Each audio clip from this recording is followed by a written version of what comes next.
The brittle quiet of the Sonoran foothills broke the moment the hikers realized the pale, irregular shape emerging from the winter-bleached soil was not stone, but something disturbingly deliberate, arranged by time and exposure. A discovery that froze the warm December sun behind a sudden veil of forensic unease, signaling the start of a case long buried.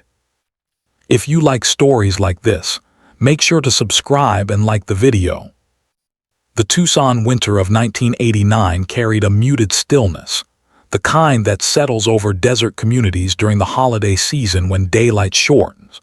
Storefront garlands sway against dry winds, and families anticipate Christmas gatherings with a mixture of nostalgia and fatigue. For many older residents, especially men who had raised families in the booming decades following the war, December brought a familiar rhythm of routine errands, church events, and small-town charity drives. Yet beneath the surface of that seemingly calm winter lay an unspoken tension that would soon take hold of the local newspapers, supper conversations, and courtroom benches. The skeletal remains found by hikers northeast of the city disrupted the holiday normalcy and redirected attention toward a troubling past event that few had previously recognized as a missing person case with unresolved boundaries. When sheriff's deputies first reached the recovery site, they approached with the measured discipline required for desert terrain. Decades of training had taught them that the Sonoran environment preserved and erased with equal indifference, leaving investigators both gifts and puzzles. The bones appeared sun-cured, lightly scattered, likely influenced by animal activity and seasonal erosion. There were no immediate indicators of trauma, no personal belongings lying in obvious proximity, and no clothing fragments that could quickly point toward identity. The investigators knew they were standing at the threshold of a cold case with a long timeline, one that stretched backward into years before the skeletal form emerged from the soil. Establishing who the victim was would be the first and most formidable step. The initial scene assessment required meticulous mapping, even though the December wind threatened to shift sand and debris. Photographs captured the skeletal orientation, vegetation patterns, and topographical markers. The detectives' notes reflected a cautious tone, avoiding premature conclusions but acknowledging that the remains appeared to belong to a young adult female. What complicated the early stages was the absence of anything uniquely identifying. The desert often stripped away accessories, fibers, and materials, leaving only biologically resilient components. If identity could not be established quickly, the victim risked becoming another entry in the county's expanding list of Jane Does. In the days following the discovery, forensic anthropologists began their work at the county medical examiner's office. The holiday season continued around them, with courthouse staff hanging wreaths, police precincts displaying donated toys, and radio stations repeating familiar Christmas songs. Yet inside the autopsy suite, a more solemn atmosphere prevailed as specialists examined the bone structure, dental formation, and subtle morphological clues. They determined that the victim was likely between 20 and 24 years old at the time of death. Growth plate fusion, dental wear, and cranial development supported the estimate. This finding immediately altered the trajectory of the investigation, guiding detectives toward missing person reports from the late 1980s involving young women who disappeared in or around Tucson. Among the dozens of reports archived in metal filing cabinets and microfilm drawers, few aligned neatly with the skeletal profile. The challenge lay not only in the number of missing person notices, but also in the incomplete information many contained. Several cases involved runaways whose families had relocated, making follow-up contact difficult. Others focused on victims last seen near interstate corridors, suggesting possible cross-state movement. Detectives needed a structured approach, reviewing each file systematically, focusing first on individuals reported missing between early 1988 and late 1989. They prioritized women aged 20 to 24, last observed within Pima County or its adjoining rural areas. The file of a young woman named Emily Carter emerged as a potential match.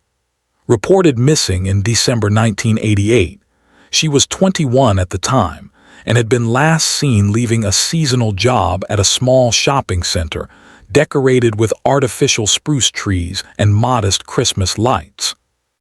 Her disappearance had attracted moderate media attention at the time, mostly because it occurred 2 days before Christmas Eve, prompting community concern during a period typically devoted to family gatherings and volunteer efforts. Despite search parties organized by local residents and brief involvement from nearby counties, no viable leads materialized, and the case eventually cooled. Her parents had remained in Tucson for several years, submitting dental records and urging police to keep the file active. But with no evidence emerging, the case slipped quietly into the backlog of unresolved disappearances. Detectives compared Emily's dental records with the skeletal remains, and within days, a near-conclusive match emerged. The configuration of molars, unique enamel wear patterns, and a healed childhood fracture aligned with the mandible and maxillary structures of the recovered remains. While DNA confirmation would follow later, the department felt confident that the long-missing woman from 1988 had been found. The announcement to her family carried both relief and sorrow. After years of unanswered questions, they had reached the undeniable endpoint of her disappearance. The remains indicated no conclusive evidence of fatal trauma, though the absence of soft tissue limited forensic certainty. Nonetheless, the circumstances of a young woman disappearing during the holiday season and later being found in a remote desert region signaled probable foul play. Attention shifted toward reconstructing the timeline of Emily's final days. Investigators reviewed her work schedule, bank records, transportation habits, and known acquaintances. She lived in a modest apartment near Speedway Boulevard, sharing the space with a roommate who had since moved to a different state. Emily's routine during December 1988 included walking to the shopping center, where she worked part-time wrapping gifts for holiday shoppers.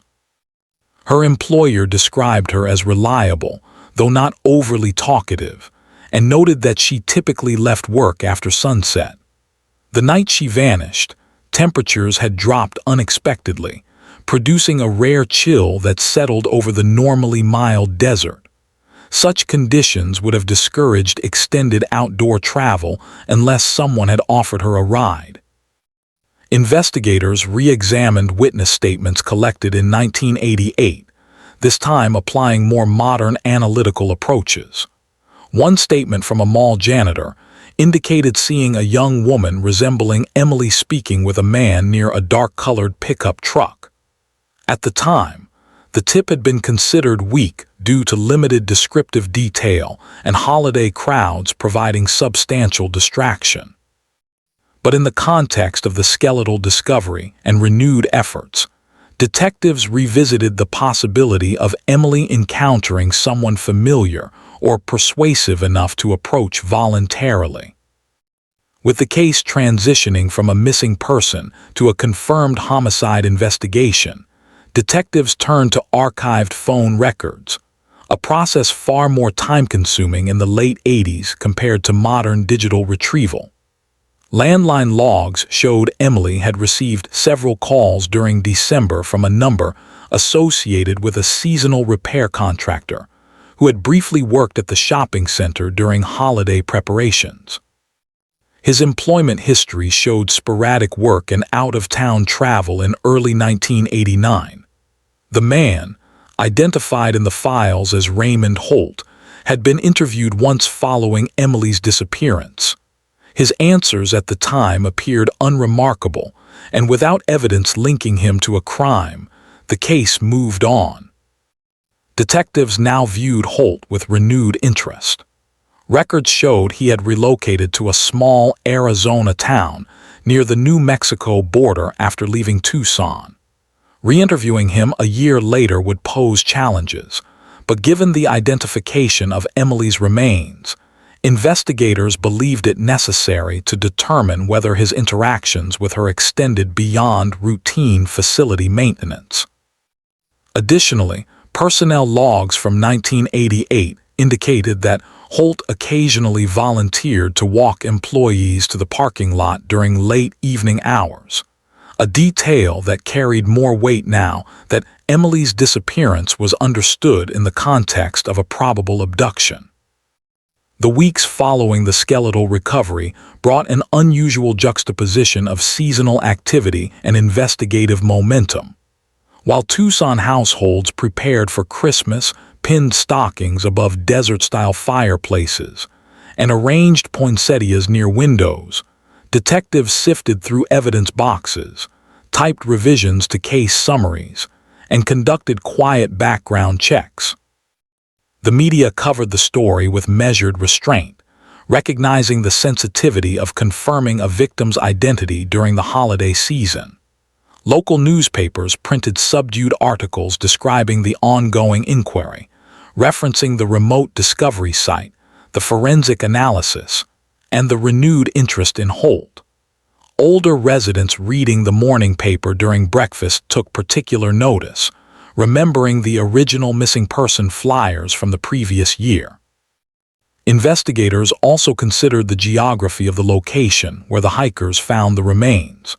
Though not exceptionally distant from Tucson, the site required specific knowledge of the trails and access points, suggesting the perpetrator had either familiarity with the area or intention to transport the victim beyond common footpaths. Old county maps indicated that in 1988, the access roads were less developed, and the region lacked significant foot traffic. This made the placement of the remains appear deliberate rather than incidental.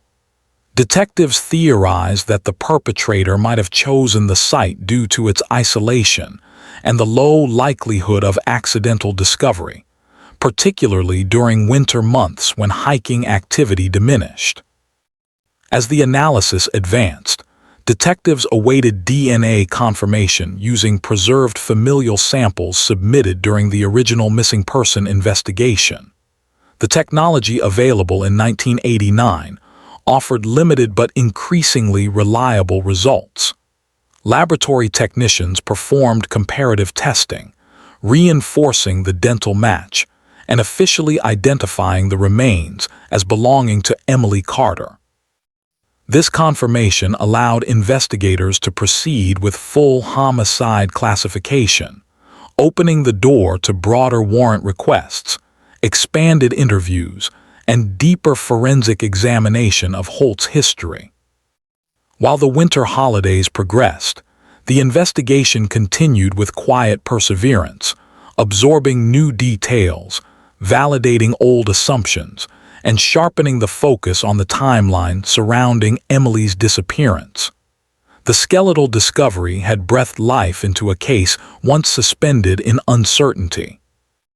And although the narrative had not yet reached its resolution, the renewed pursuit of truth marked a turning point in unraveling what happened to a young woman who vanished amid Christmas decorations, cold desert nights, and the unnoticed patterns of a community preparing for the season.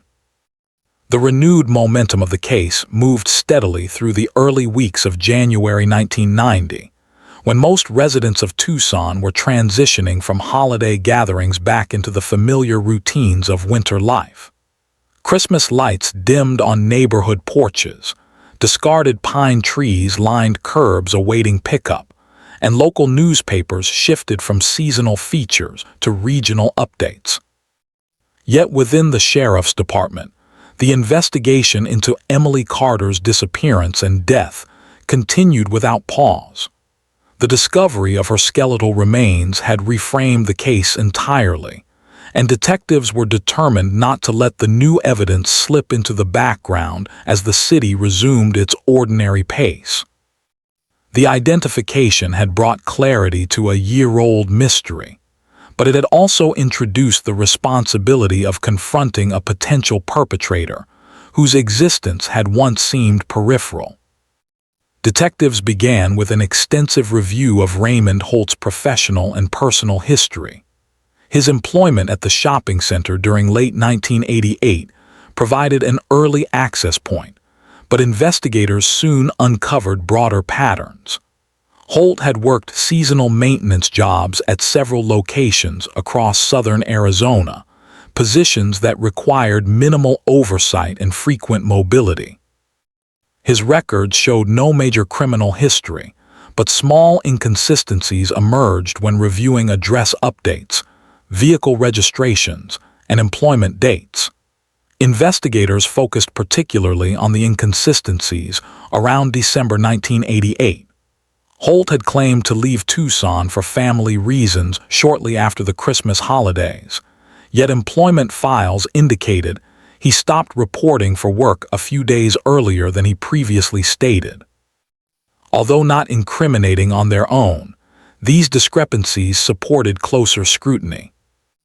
Detectives traveled to the small Arizona town near the New Mexico border, where Holt was believed to be living. The journey reflected the stark transition from city boundaries to open desert highways, a reminder of the vast expanses available to anyone seeking privacy or concealment.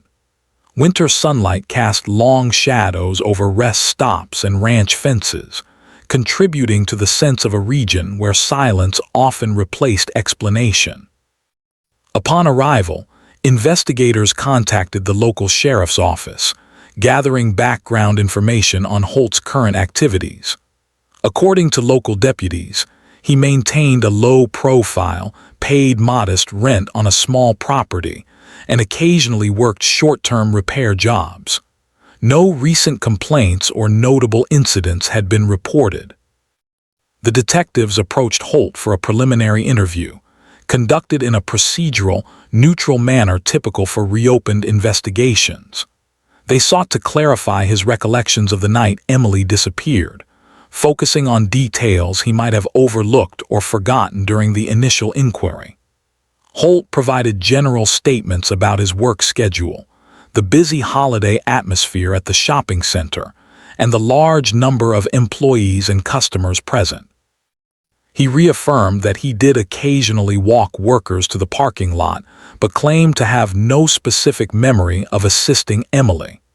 His responses echoed his statements from the original investigation, revealing no overt contradictions. Without hard evidence linking him to the location where the remains were found, detectives maintained a cautious approach. However, the investigators noticed behavioral cues that, while not definitive, merited attention. Holt appeared guarded when discussing his movements between Christmas and New Year's in 1988, offering vague descriptions about visiting relatives and traveling through rural counties. Moreover, his claim that he had no vehicle issues during that time contradicted earlier maintenance records, suggesting his truck underwent repairs shortly after the holiday season. Detectives documented these observations without drawing premature conclusions, recognizing that behaviors can stem from anxiety rather than guilt. Nonetheless, they returned to Tucson with heightened interest in tracking Holt's movements during the relevant period. Back in Tucson, investigators re-examined archived materials from the original missing person investigation. Boxes of flyers, search logs, phone call summaries, and tips accumulated dust in storage rooms, waiting for renewed relevance. Detectives cross-referenced the dates of suspected vehicle repairs to determine whether Holt's truck could have been used to access the remote foothills. Old service records from a Tucson garage indicated that Holt brought in his truck on January 3, 1989, complaining of suspension issues consistent with rough terrain travel. Although circumstantial, this detail suggested the vehicle may have been driven on uneven desert roads shortly after Emily's disappearance. Investigators sought further verification by contacting the garage employee who had signed the service ticket, hoping to reconstruct any notable observations. The garage employee, now retired and living in a different part of Arizona, recalled only fragments of that winter's service appointments. Yet he did provide a general observation that trucks driven through rocky, remote areas often exhibited the same type of suspension where noted in Holt's records. The employee could not confirm the cause with certainty, but the information reinforced the possibility that Holt's truck had traveled off established roads. Detectives added this detail to their growing file, understanding that cumulative evidence would hold more value than isolated findings. As the investigation deepened, forensic specialists revisited the skeletal remains in hopes of uncovering additional clues. The winter dryness of the desert had preserved the bones in relatively stable condition, allowing for detailed microscopic analysis. Technicians examined soil residue, microabrasions, and wear on the external surfaces. While no definitive trauma marks emerged, the condition of certain long bones suggested they had been exposed for an extended period without significant displacement until recent years. This implied the remains had not been moved after initial deposition, strengthening the theory that the killer had intentionally chosen the foothill location and left the body there without returning. Geographical analysis provided another layer of inquiry. Detectives consulted historical maps, trail usage reports, and development records from the late 1980s. The area where the hikers discovered the remains had even fewer recreational paths at the time of Emily's disappearance. Access required knowledge of old maintenance roads used by utility workers and occasional ranch vehicles. Investigators considered who might have possessed such familiarity. Holt's maintenance work at multiple commercial locations did not confirm such knowledge, but his pattern of short-term employment across rural counties suggested he could have developed an understanding of remote terrain. Detectives did not view this as conclusive evidence, but recognized it as an aligning element in the emerging profile. Meanwhile, Emily's family navigated the painful process of revisiting memories they had attempted to preserve without resolution. Her parents described a young woman with aspirations, seasonal employment, and a close relationship with her small circle of friends. They recalled that the 1988 holiday season had been unusually subdued when Emily failed to arrive for Christmas Eve dinner, a tradition maintained since childhood. The unanswered questions had left a lasting imprint on their home, with her belongings carefully stored and her Christmas stocking untouched each year. The confirmation of her identity brought both closure and renewed grief, and they cooperated fully with investigators seeking additional insight into Emily's final weeks. Detectives reviewed Emily's financial and personal patterns, examining bank withdrawals, pay stubs, library borrowing records, and public transportation logs. Nothing indicated preparation for travel or voluntary disappearance. Her roommate from that period, located through employment databases, remembered Emily mentioning a brief conversation with a maintenance worker who had offered practical advice about vehicle safety during nighttime shifts. This recollection aligned loosely with Holt's known presence at the shopping center, though the roommate could not identify him by name. Investigators added the detail to their timeline, recognizing that even minor social interactions could become relevant in cases of targeted or opportunity-driven crimes. Attention then turned toward phone records obtained during the original investigation. Although technology of the time produced limited data, detectives analyzed the frequency and duration of calls between Emily and the number associated with Holt's residence. Most calls lasted under a minute, appearing to reflect practical exchanges regarding facility tasks or scheduling. Yet one call stood out, a conversation on December 22 lasting several minutes longer than other entries. Investigators could not determine the content of the exchange, but its placement 2 days before her disappearance made it significant. Without digital recordings, they relied on cross-referencing the call time with known work shifts, attempting to discern whether the interaction corresponded with any noticeable changes in Emily's behavior. While detectives reconstructed behavioral patterns, they also explored the possibility of unknown witnesses. They reviewed holiday staffing logs from nearby businesses, hoping someone might recall vehicles or individuals present near closing time on the night Emily vanished. They located a former security contractor who had patrolled the shopping center during that season. Now living in Nevada, the guard provided insight into general security concerns of the time, mentioning sporadic equipment thefts and increased foot traffic before Christmas. He remembered the dark pickup truck noted in earlier reports, though his recollections lacked clarity regarding make, model, or distinctive markings. Nonetheless, his testimony confirmed that such a vehicle had been observed multiple times during late evening hours that month. Detectives also analyzed crime patterns across southern Arizona during the late 1980s. Reports of young women disappearing under similar circumstances were rare, suggesting Emily's case was isolated rather than part of a broader series. This shifted the investigative emphasis toward identifying personal connections or situational opportunities. The focus returned repeatedly to Holt, not because of any singular incriminating detail, but because his presence, actions, and timeline aligned more closely with the known facts than any other individual from the 1988 inquiry. With mounting circumstantial evidence, investigators obtained court authorization for a search of Holt's property. Winter storms had recently passed through the region, leaving traces of moisture on the surrounding desert soil. At his residence, detectives conducted a methodical search, documenting tools, personal items, and materials stored in sheds and outbuildings. They found no direct physical evidence tying him to the crime, such as remnants of clothing or personal possessions belonging to Emily.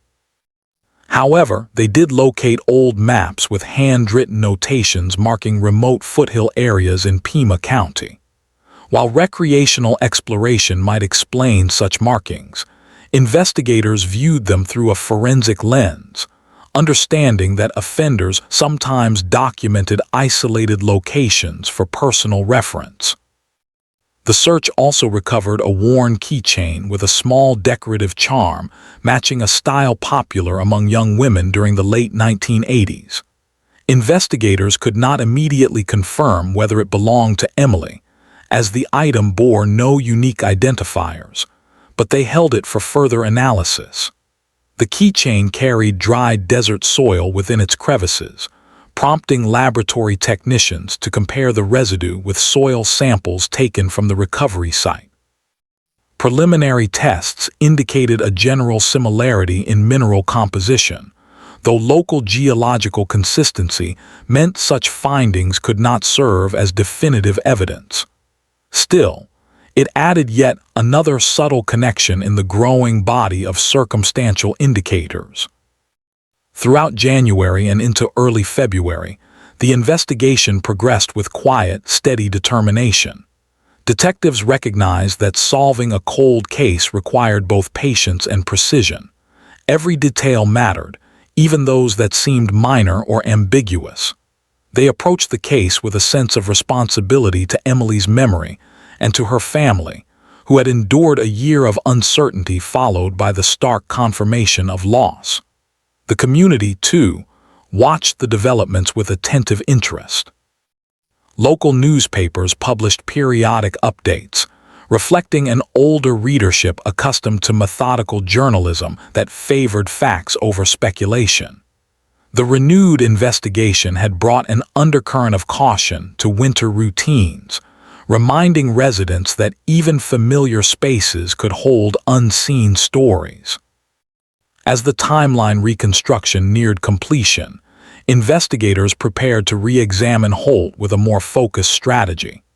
They intended to clarify his movements, confront inconsistencies, and assess his responses under the weight of accumulated evidence. While the case lacked a single, irrefutable piece of forensic proof, the convergence of behavioral, geographical, and circumstantial factors tightened the investigative circle around him. Detectives knew that solving the case would require combining methodical reasoning with legal diligence, ensuring that any conclusions reached would withstand scrutiny in court. By the time February approached, the final pieces of the investigative foundation were nearly in place. What remained was to secure the conclusive evidence necessary to connect the suspect to the crime beyond reasonable doubt. The detectives recognized that solving Emily Carter's case would require one decisive breakthrough, an overlooked detail, a forensic advancement, or a witness statement that would transform a collection of clues into a definitive resolution. The momentum was building, and the case that had once slipped into obscurity was now on the threshold of uncovering its long-concealed truth.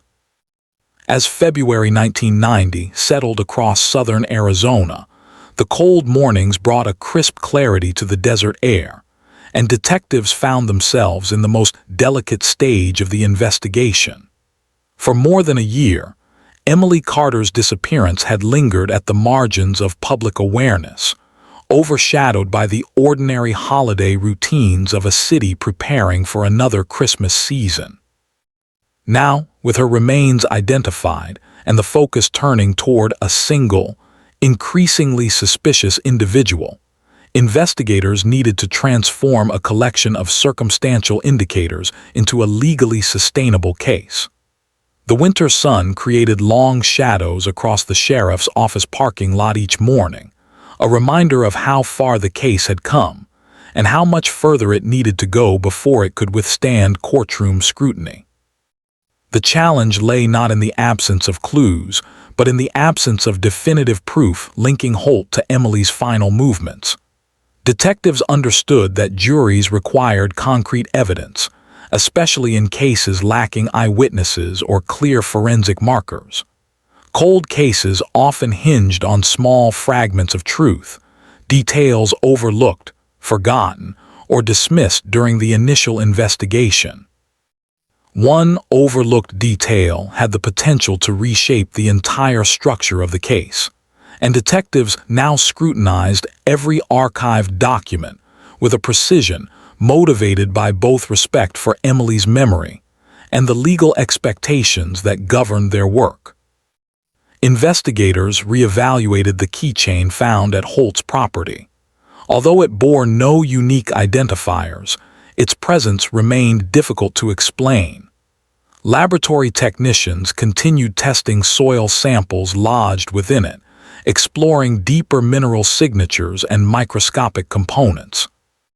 While initial findings had shown general alignment with the desert foothills where Emily's remains were found, new analysis revealed trace amounts of weathered plant pollen consistent with seasonal flora specific to the region northeast of Tucson. This pollen signature did not prove the keychain belonged to Emily, but it created another subtle alignment between Holt's belongings and the remote area that had concealed her remains for more than a year. Detectives also revisited Holt's employment history, obtaining copies of work schedules and time cards from the shopping center's archived records. The documents revealed that Holt had been present on the premises on the night Emily disappeared, assigned to routine holiday maintenance tasks. His shift ended slightly before hers, meaning he would have been in the vicinity when she left. This detail had been noted years earlier but lacked significance at the time. Now, contextualized within the broader investigation, it reinforced the possibility that Holt had followed or approached Emily as she made her way to the parking area. Meanwhile, investigators dug deeper into phone records. A telephone technician reviewing printed logs from 1988 discovered that the longer-than-average call between Emily and Holt's number occurred at an unusual hour, one that did not correspond to routine work communication. Although there was no transcript of the call's content, the timing suggested a conversation outside professional duties. Detectives considered whether Holt might have attempted to cultivate familiarity or trust with Emily in the days leading up to her disappearance. Establishing a behavioral pattern required careful interpretation, but the timing of that single phone call remained a compelling detail. One of the most significant developments came unexpectedly when detectives re-examined archived statements from people who had worked at the shopping center during the holiday season. A former sales associate, now living out of state, recalled something she had never conveyed with clarity during the original investigation. At the time, overwhelmed by holiday crowds and long work hours, she had dismissed her own recollections as unimportant. But when detectives contacted her again, prompted by renewed investigative efforts, she described a moment shortly after closing time when she observed Emily walking toward the parking area with a man. The associate could not identify the man with certainty, but she remembered a dark jacket, work boots, and a posture consistent with someone accustomed to manual labor. The detail aligned loosely with Holt's physical characteristics and attire. Detectives documented the statement carefully, knowing its limitations but valuing the contextual support it provided. Even without positive identification, the account suggested that Emily was not alone when she left the shopping center that night. Combined with previous witness recollections of a dark truck and the maintenance worker who frequently lingered near closing time, the narrative path continued to narrow toward Holt. Forensic investigators expanded their efforts by applying new soil comparison techniques developed in recent years. While these techniques could not provide absolute certainty, they allowed for deeper examination of trace minerals collected from Holt's truck undercarriage during routine servicing in January 1989. The garage had kept small samples of debris removed during suspension repairs as part of standard documentation procedures. Investigators retrieved these archived materials and compared them with soil samples from the recovery site. The chemical profiles revealed similarities in composition, particularly in ratios of iron oxide and calcium carbonate, minerals common in the foothill region where Emily's remains were found but less common in other desert areas. Although not proof on their own, these findings provided another layer of circumstantial support. Detectives also tracked down additional individuals who had interacted with Holt during the Christmas season of 1988. A former coworker remembered him mentioning frustration about long work hours and holiday stress, a sentiment common among seasonal workers. However, the coworker also recalled Holt making offhand remarks about remote desert areas being quiet places to clear your head, comments that struck investigators as noteworthy given the eventual discovery location of Emily's remains. Though such remarks were not incriminating, they contributed to the psychological profile emerging from the investigation. As the case grew more cohesive, detectives prepared to confront Holt again. They intended to clarify inconsistencies in his timeline and explore the significance of the keychain found on his property. Before approaching him, however, they sought one more avenue of verification: the possibility that Emily's belongings, particularly items she may have carried the night she disappeared, could still surface through witnesses or archived property evidence. Her family provided lists of items she typically carried, including a simple charm keychain similar in style to the one recovered from Holt's shed. While they could not definitively identify the exact design, They noted that Emily often attached small decorations to her keys that carried sentimental rather than monetary value. Armed with this information, detectives traveled once more to the small Arizona town where Holt lived. They requested a formal interview at the local sheriff's office, presenting him with the evidence collected since their initial contact. When asked about the keychain, Holt claimed it belonged to a previous tenant of the property, yet no rental records corroborated that explanation. Investigators pressed gently but firmly, documenting every hesitation and inconsistency while ensuring the conversation adhered to legal protocol. Holt's responses remained vague, often shifting toward generalized explanations that avoided direct engagement with key details. While he did not display overt signs of deception recognizable enough to constitute evidence, the inconsistencies accumulated into a broader pattern. After the interview, detectives consulted with prosecutors from the Pima County Attorney's Office. They reviewed the assembled evidence, the circumstantial alignment of phone records, employment schedules, truck repairs, soil comparisons, witness recollections, and the discovery of the keychain on Holt's property. Prosecutors acknowledged that the case remained largely circumstantial, but noted that circumstantial cases had been successfully prosecuted when built on a foundation of consistent, mutually reinforcing details. What remained was to secure the final element, one that could elevate the case from strongly suggestive to legally conclusive. That element arrived from an unexpected corner of the investigation. While reviewing old evidence, a forensic archivist uncovered a small envelope containing hair fragments collected from Holt's truck during the original missing person investigation. At the time, such fragments had not produced any actionable results due to technological limitations and insufficient comparative samples. Now, with Emily's remains recovered, forensic teams had access to her DNA for the first time. Technicians conducted mitochondrial DNA analysis on the hair sample, applying advanced laboratory techniques unavailable a year earlier. The results indicated a high probability that the hair belonged to Emily. This finding transformed the structure of the case.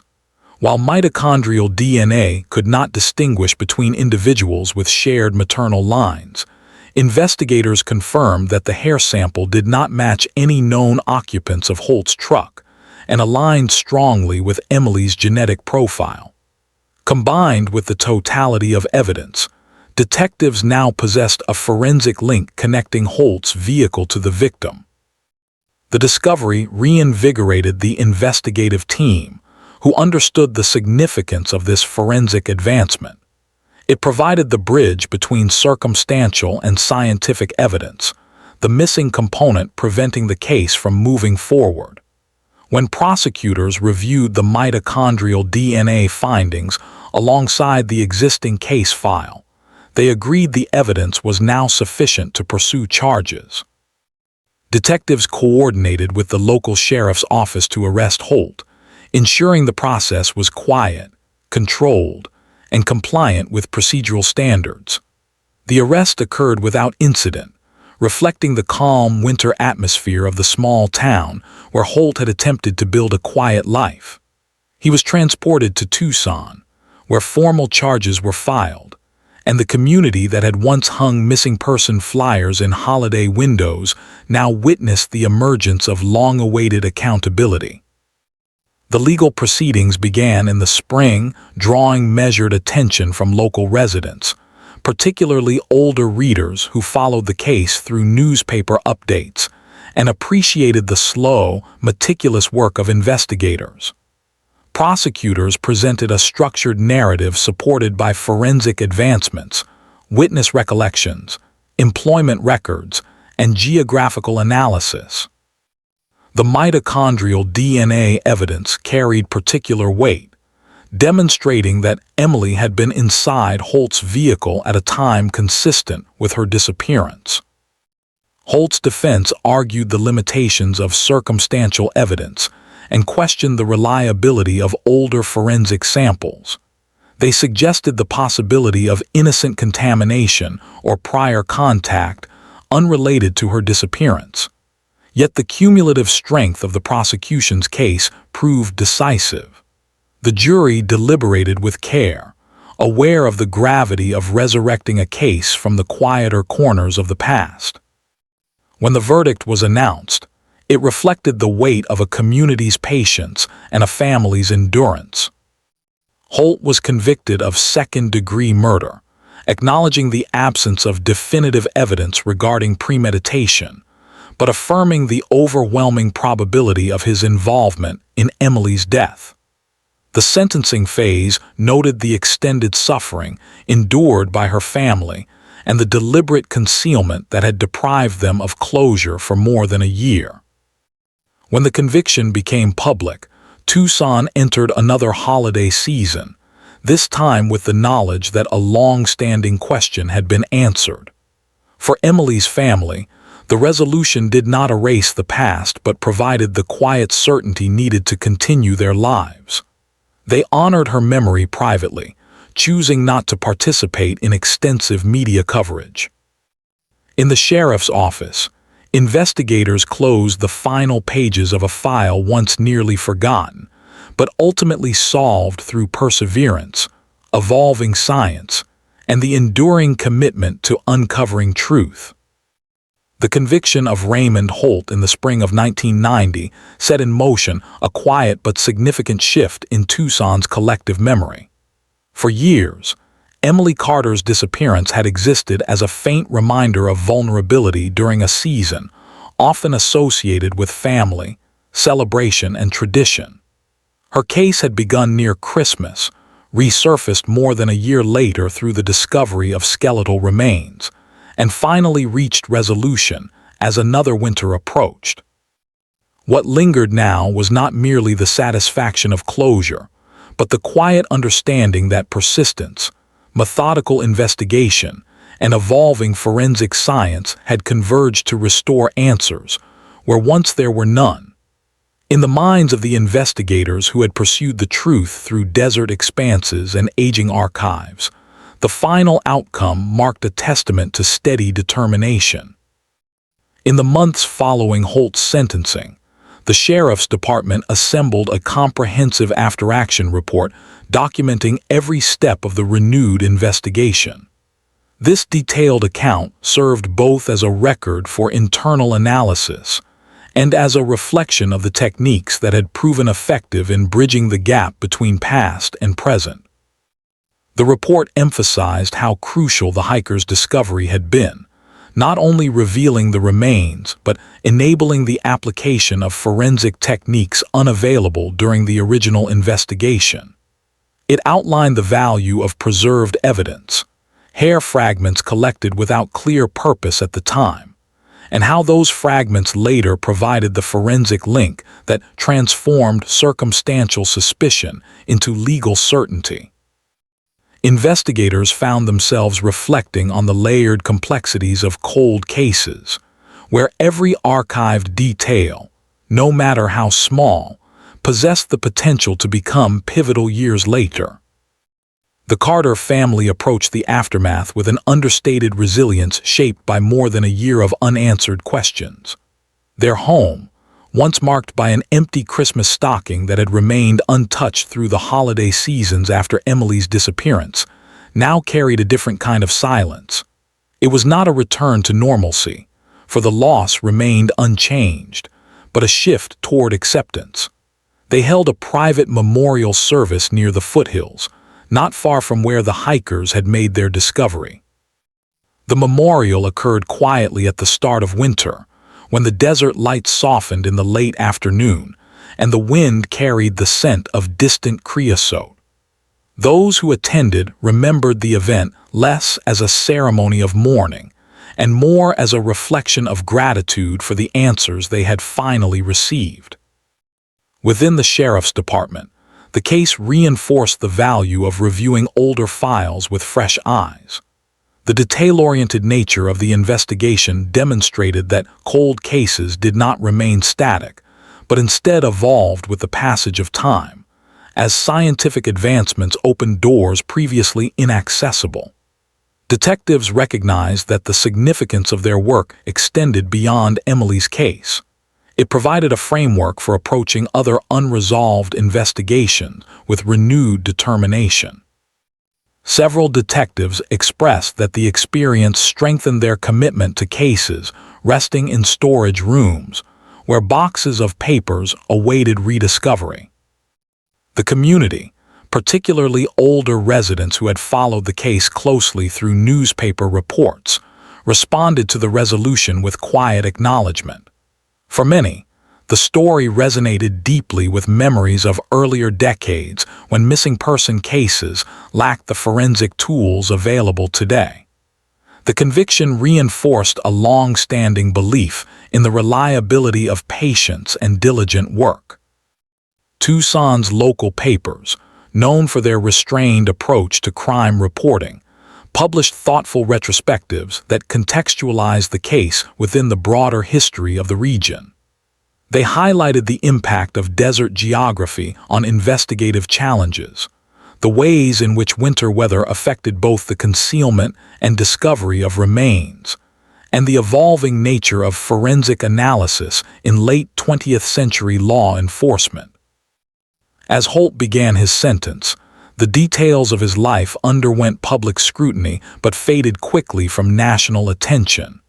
He remained a peripheral figure throughout the legal proceedings, offering little explanation for his actions. His personal history provided no clear motive, only patterns of seasonal work, mobility, and access to isolated areas. Psychological assessments suggested a combination of opportunity, impulsive behavior, and situational decision-making, rather than a broader pattern of predatory intent. The legal system treated the case as an isolated but grievous act, reflecting the absence of additional victims connected to him. His incarceration represented a conclusion firmly rooted in lawful accountability rather than speculation about broader dangers. The desert foothills where the hikers found Emily's remains remained largely unchanged in the years following the case.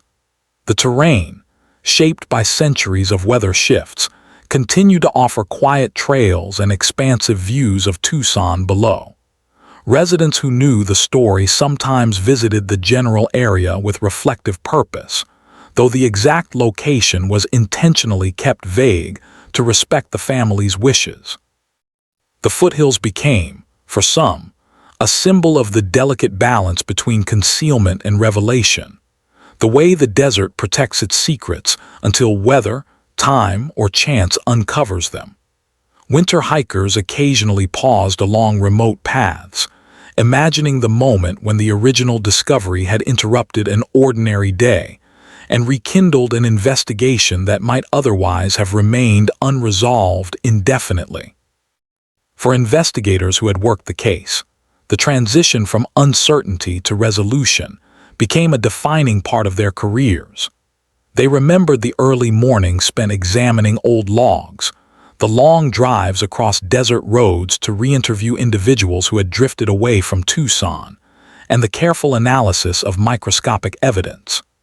The experience reaffirmed that investigative breakthroughs often emerged not from dramatic revelations, but from steady accumulation of details. The mitochondrial DNA results that tied Emily to Holt's truck provided the final link, yet that development would not have occurred without earlier efforts to preserve evidence during the original investigation. Detectives often discussed how the smallest decisions made years earlier, such as collecting hair fragments that seemed unlikely to matter, ultimately influenced the trajectory of justice. During the year that followed, the sheriff's office held several internal training sessions discussing lessons from the case. They emphasized the importance of thorough documentation, maintaining archived evidence, and revisiting unsolved files with attention to changes in forensic methodology.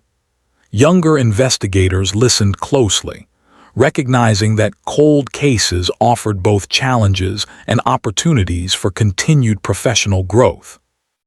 The department also strengthened its collaboration with forensic laboratories, aware that scientific advancements continually reshaped the investigative landscape.